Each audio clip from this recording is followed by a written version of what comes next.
Joining me now is Colonel Rob Maness. He has a brand new piece published on the 12th, yesterday, in Stars and Stripes.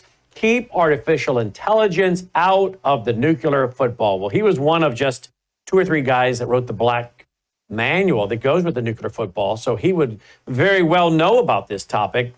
And I guess I never really thought about artificial intelligence involved with the nuclear football. What does that mean, and why is it dangerous? Let's talk to the man who's been on the front row of this, dealing with it firsthand and training the man that would train the president on how to use the nuclear football should it happen. Colonel Rob Maness. Colonel, welcome back to the broadcast. Thanks for being with us. Hi, Brandon. Thanks for having me back. Great to have you back. Okay, keep artificial intelligence out of the nuclear football. How would you even do that?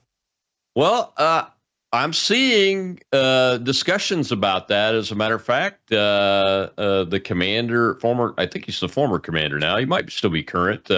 General Tony Cotton, commander of U.S. Strategic Command, which has overall operational and strategic control over America's nuclear forces, has been advocating for using artificial intelligence in the system called the Nuclear Command and Control and Communication System, or NC3. Well, the final decision in that system is the President of the United States via the nuclear football. So my piece is focused on keeping artificial intelligence out of that final decision because, the main thing is we have to have a human being make the final decision, one that is actually has human emotion, so that the nuances that only the human mind can pick up on from all the situation and information coming in and the situation going on around him or her makes that decision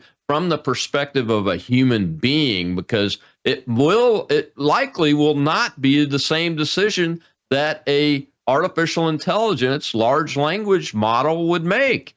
And I come from having read some of the testing reports that we've seen this year, where things like in an AI test, the AI is helping a company make decisions and develop strategy. It's an engineering company, and it's told just by happenstance that one of the engineers is having an affair. And later in the story, in the scenario for this test, that engineer is in opposition to something the AI has as an objective.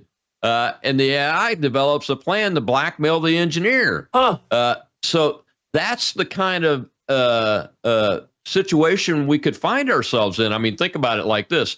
A lot of folks are familiar with the movie War Games. They're familiar with the original Terminator movie and Skynet, that terminology and those kind of things. And where I'm coming from is the human being that makes that decision, in this case, the President of the United States, has to be the one to make the decision. But what General Cotton and a lot of people that I listen to, read, and interact with in the nuclear command and control and nuclear forces field, both current and retired, that may be doing civilian type work and thinking and writing about this stuff too, they're talking about putting artificial intelligence downstream too, to help speed up the process.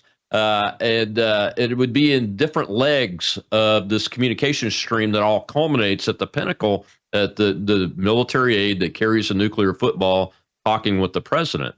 So my article is from that perspective, that the president's decision cannot be made by an artificial intelligence large language model, because those cannot feel the human emotion and the nuance and empathy that's needed to make a full human accountable decision. And we don't have AI in our Constitution. The commander-in-chief is the president of the United States that carries all executive power and military power in this country. So do you think they're going to listen to you? I don't know that they'll listen to me or not, but I'm also concerned at the downstream pieces of it. Initially when I heard it, I was like, okay, we could look at this, because there's different streams of the information, and there's probably places that digitizing, and I know there are, because parts of it were digitized when I was in the service and doing this business too already. but there's also a lot of backups to prevent an accident from happening. And it always comes down to a human. I use an example of a Russian lieutenant colonel in the Soviet armed forces that stopped a response because their systems were showing that our systems had fired on them. Okay, that's an old example, but it took a human in the loop and in the system as part of that system that was part of that initiation of firing nuclear weapons to make the call and go, no, that's not right. Something is off here. Don't push the button. That is what I'm concerned about. Is if we put artificial intelligence even all the way up to the military aid, and then the last thing is a complete analog system where the president makes the decision. What if that large language model has done something like in the test exercise that I just described and has decided on its own that certain pieces of information either aren't important, aren't factually correct, or aren't in alignment with, and this should scare you, with the LLM's creators' political ideology or religious beliefs. Mm-hmm. And they drive the situation so that the military aid is feeding information even to the human president that's making a decision that may not necessarily be, well, and won't be the best information that they need to make the right decision. And it could change the decision from right to wrong. That should scare you. So that should scare us, absolutely. Mm-hmm. Now, what is this picture? I know it's a rhetorical question. I know what it is, but I want to make sure you tell our audience what that is. Well, that is it's officially called the Confederate Memorial in Arlington National Cemetery in an area called Section 16. Most people refer to it, though, as the Reconciliation Monument. It was sculpted by a Confederate veteran, first Jewish graduate of the Virginia Military Institute, if I remember correctly. His name is Ezekiel Moses. And he actually was asked to be buried there, and that be his grave marker. In Section 16, there are approximately somewhere between 400 and 500 Confederate soldiers that are buried in concentric circles around this monument, or were. The Biden administration, through their renaming commission, removed it illegally because the law that said they could do that said you don't touch cemeteries and memorials in cemeteries, and then they went ahead and did it. It desecrated Moses's grave and desecrated other graves of Confederate soldiers around there. But, you know, that monument was approved in the early 1900s by President Taft, and the money was appropriated by McKinley, who was a Union soldier. President McKinley, who was a Union soldier. And then it was dedicated by Woodrow Wilson, who was a Democrat. Okay? And the Grand Army of the Republic commander, the national commander, was there and wrote prolifically about this monument and how important it was to establish that, and that we love each other as comrades in arms, even though we were opponents on the Civil War battlefield. And that's why it's called the Reconciliation Monument. And Moses's writings, the sculptor, actually say that. But then people like Ty Sigel, who is a fake brigadier general, a professor of history at West Point, and got the opportunity of all places to do a video piece for Prager University. I wish PragerU would take that piece down and deny it, because this fake brigadier general, who's really a colonel, retired now, was the vice chairman of the renaming commission, and he wrote an article in The Hill disparaging Secretary Hegseth and all of us that support the Reconciliation Monument, both past and present, by saying things like it's about white supremacy, it doesn't matter, it was only about reconciling white people, et cetera, et cetera. And this guy is a terrible person. He's an un-American Marxist, in my opinion, and one of the people that brought Marxism to West Point, the U.S. Military Academy, and it's got to be eradicated. And we need to start with him being eradicated from his retirement. He is such a traitor to the unification and union of this country as it is today, in large part because of that reconciliation monument and the people that approved it and put it there, and the Americans that died that are buried in that cemetery, which is a unified cemetery now. You know, there was a time when Confederate soldiers weren't allowed to be buried in a federal cemetery. This monument's creation ended that. It wasn't too long after this, a couple of decades, where the United States government designated Confederate veterans to be considered U.S. veterans from a Veterans Affairs perspective. And Veterans Affairs, you can get it today. You can order a Confederate States of America veteran headstone from the VA if you have a Confederate veteran that's unmarked and you have the documentation to do it. People do it all the time. The Confederate headstones are pointed at the top instead of rounded. Seen the normal white tombstone looking markers for U.S. veterans. The Confederate ones have a point, a peak at the top instead of a rounding. That's how you can tell the difference. Well, and we were in Arlington Cemetery in May for filming. You probably saw our documentary on Robert E. Lee. Mm-hmm. Yeah. And while we were there filming at Arlington House, we went looking for the grave of his in-laws, Custis, the grandson of Martha Washington. Mm-hmm. And we were on the phone with you a couple times because we were looking for this. And you explained to us that they've taken away the monument, but they left the base. They couldn't take away the base without disturbing the graves around it, apparently. Mm-hmm. We were trying our hardest to find it. Couldn't find it. We finally had to give up. We'll go back eventually, I think, and find it, maybe film it again. Now, has it been put back yet, by the way? No, the secretary just gave the order a few days ago, last week, I think, a little bit more than a few days. And they're saying it's going to take 2 years to do it. Now, they took this thing down. Once they started taking it down, they took it down in just a few days. But some work's got to be done on the base because they damaged the base.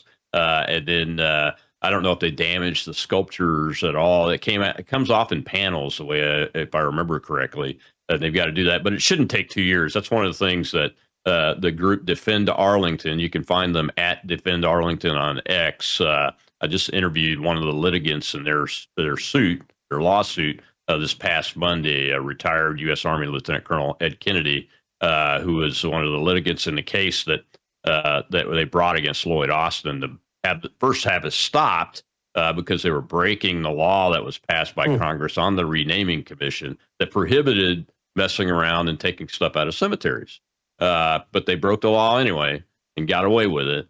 Well, now it's going to get put back in. So we've got to keep the pressure on, keep talking about this, keep it in the public eye, because it shouldn't take 2 years. They need to get on it. And it needs to be permanently put back in place and protected legally, like what needs to be done with every single monument in the United States, no matter who it's to.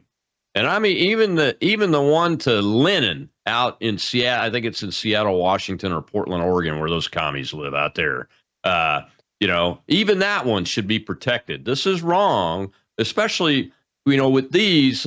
I had a chance to talk to my great grandmother on my dad's mother's side. Her father was a Civil War Confederate veteran.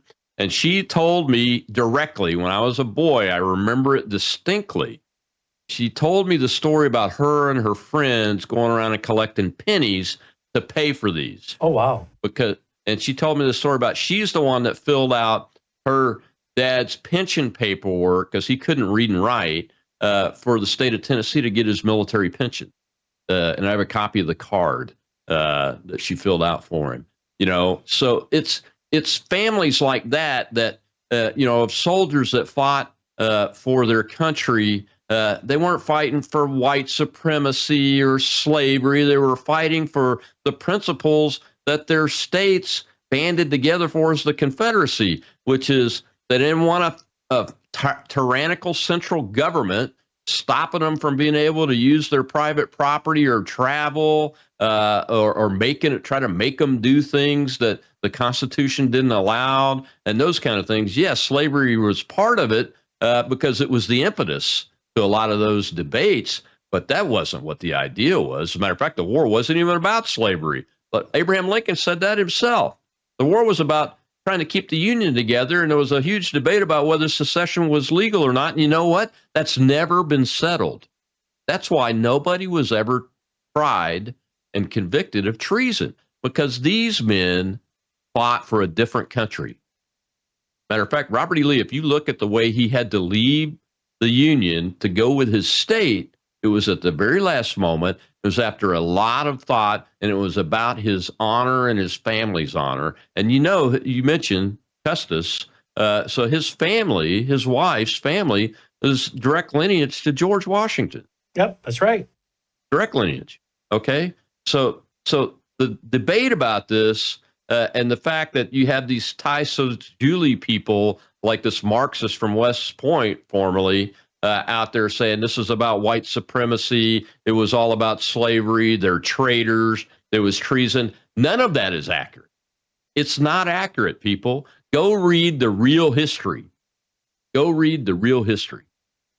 And you'll see that the truth is these men and women in some cases, and in some cases black people from the South, some because their masters asked them to, some because they volunteered, were actually soldiers on the Confederate side because they were fighting for the idea of independence and not having to live under a centralized tyrannical government the way it was developing. 100%. And yet we get people, we have them here on this show sometimes, they're so bold in their proclamation. The Civil War is about slavery, and anyone that says otherwise doesn't know what they're talking about. I'm like, okay. Yeah, right. Go follow on X at Jeff_Davis1808. That's an account that puts out factual, primary source information, things like speeches from Senator Jefferson Davis or Secretary of War Jefferson Davis, primary sources from Union generals and Union political elected officials, and Abraham Lincoln himself that talk about what the realities were. And the reality was, look, slavery was the wrong way to be in this country. Our founding ideas didn't support it. They should have left it in Jefferson's first draft. Yes, his first draft abolished slavery, chattel slavery in this country, of the Declaration of Independence, but they didn't. And we had to go through a period of history that resulted in over 600,000 dead Americans before it finally ended it. And this war wasn't about that, but in the end, it did help eradicate it and end it. That's and how would the country the look? way things are. How would the country look today? Would we have an IRS? Would we have the powerful central government we have today? No, I don't think so. I think the Lincoln's actions and every action thereafter at the centralized federal government resulted in the two constitutional amendments that have destroyed the republic.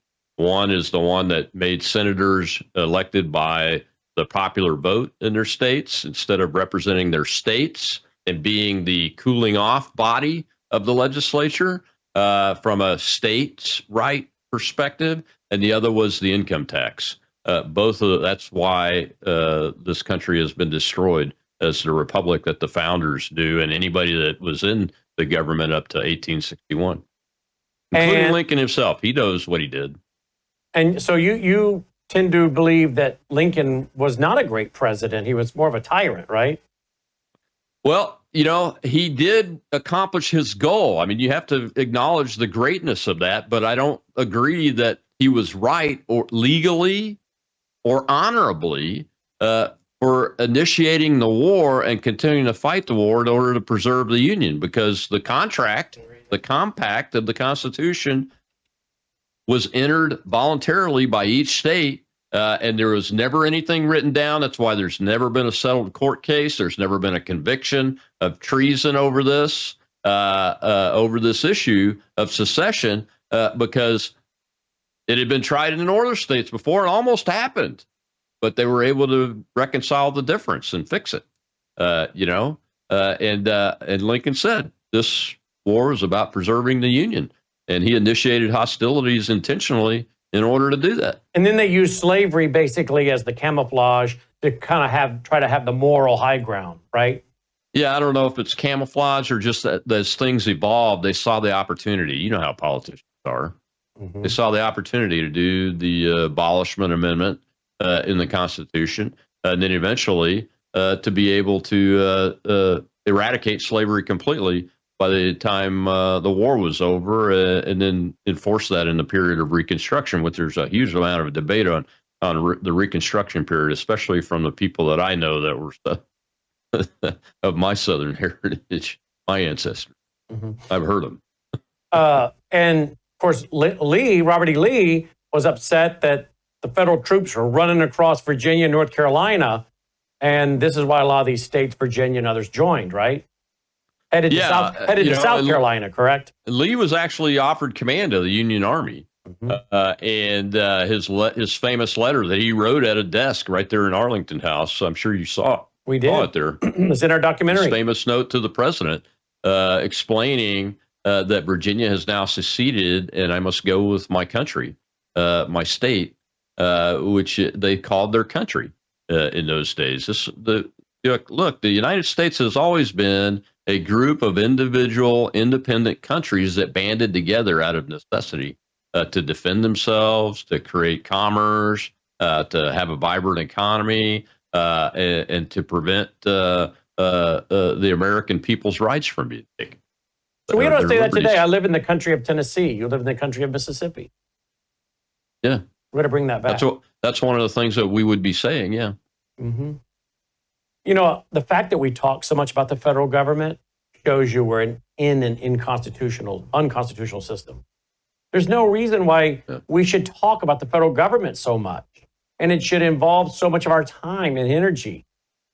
The fact that I don't know if I totally agree with you about it being an unconstitutional system, because the amendments to the Constitution were passed, so they're part of the Constitution. But it's definitely an unconstitutional country the way the people that crafted the Declaration and then wrote the Constitution of the United States and their intentions. It's broken. It's not. Exist. In other words, you're saying it's not going with the original intent. Right. Okay. So they've. Yeah, that's a good point. But take the 10th Amendment of the U.S. Constitution. The powers the federal government has are limited and expressed. The unlisted powers belong to the states in respect to people thereof. You get the federal government doing all kinds of things that are not in the Constitution. That's one reason I'd say that we have an unconstitutional system today. Where do you see the Department of Education? Where do you see so much of what's happening? Where do you see the FBI? And see, none of those would have passed had we still had a Senate that was representing states. What's happened is the states have abrogated their power over time.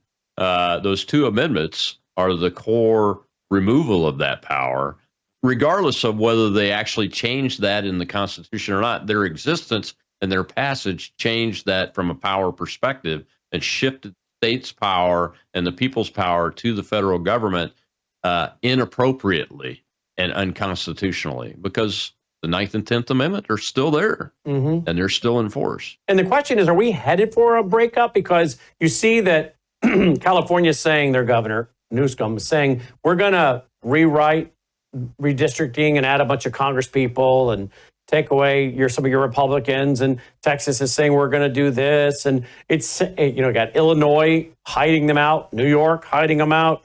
I don't know about you, but I'm already starting to see the signs of a breakup.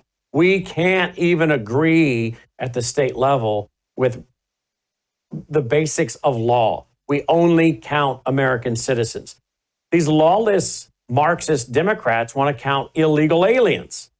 So it started with the Obama administration. Right. Where that really started. Are we not already seeing the fractures of the fact that we're not even on the same page, wanting to follow the rule of law and make sure the system is really fair, not only fair, but legal, constitutional? No, we're going to count non-citizens. I mean, how long can a union stay together when Texas and New York and Texas and Illinois and Texas and California, we can't even agree that, no, illegals should not be voting or they should not be counted so that you have the number and makeup of your House of Representatives in the House. I mean, if you can't agree on those clear-cut basic things, then you add everything else to it. I don't see how this union can survive. I really don't. But I'm very concerned about it, have been for some time now, and have spoken about it. I'm not an advocate for secession or a breakup of the union. We're stronger, better, we're stronger together than we are divided and separated. But it won't surprise me if that happens, because now you see both sides of the aisle, executive leadership and legislative leadership in the individual states, talking in serious ways about separating themselves in one way or another. How so? Well, Newsom is out there in California saying, "Well, we're not going to enforce these laws," and those kind of things. I mean, at some point, when you have that going on, you pointed out Texas now, New York. I live in a state that's got a congressional district designed by race. That's supposed to be against the law. And I think this redistricting effort is right on the mark. It's right on target, Brandon. We should be going in the states that have Republican majorities and redistrict now. We shouldn't have a majority Democrat district in this state. You know what? Massachusetts doesn't have a majority Republican district anywhere. And the numbers are exactly the same when you look at how many percentage of Democrats versus Republicans. They're just flipped in Massachusetts as they are in Mississippi. A young man that's an activist, I think he's turned congressional staffer, tweeted that out last week. I retweeted it and said, "You're exactly right. We should redistrict here in Mississippi and have a majority congressional district 100% Republican, and we can do that. We shouldn't be designing congressional districts because of a particular race. That's crazy. It's against the law." That's where we ought to be. The equal application of the laws of this land. If we would just do that, there wouldn't be any discussion about splitting up. But we're not. Yeah. Very, very well said. You guys want to follow him on X? Here it is. Here's his handle. @Rob Maness. Maness. @Rob Maness. He's on every day, 2 p.m. Central, 3 Eastern, right here at worldviewtube.com. As always, Colonel, great to interview you. Thank you so much. Thank you, Brandon. Colonel Rob Maness checking in, robmaness.com and @Rob Maness on X. Follow him. We'll be right back after this break.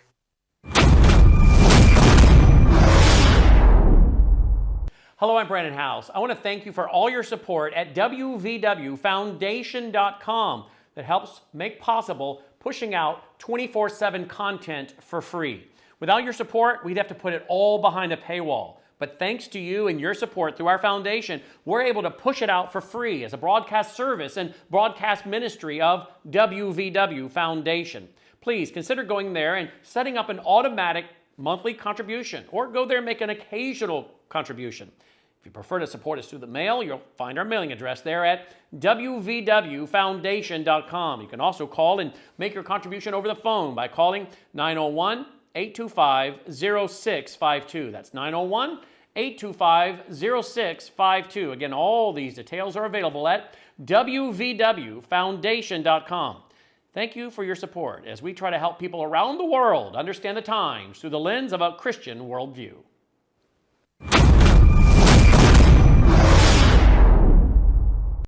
All right, guys, that's our broadcast for tonight. As always, thank you for tuning in, and thank you for your support. Hey, Dolly, you want to say goodnight to everybody? Worldviewfoundation.com, Worldview Foundation. You love your daddy? Yeah, you love your daddy, don't you? You're a good girl, aren't you? Yes, you are. You're the bestest girl. You're such a good girl. Worldviewfoundation.com, worldviewfoundation.com. You'll also find our mailing address there if you prefer to support us through the mail. Dolly, you might even make an appearance on the platform at the national conference coming up. I think we'll have you walk out like you did in April. Yeah, like you did in April. And maybe at this conference I can let you come out and be with the people a little bit. And people get their picture with you. Would you like that? You know, a lot of people write us and talk to us about you. Yeah, you have a lot of people that love you. Do you know that? You don't know that. I don't think you do. But yeah, I think she'll make an appearance at the national conference, October 3rd and 4th. Yeah. All right, worldviewfoundation.com, worldviewfoundation.com. Thank you for watching. Till next time, may God save America. Take care.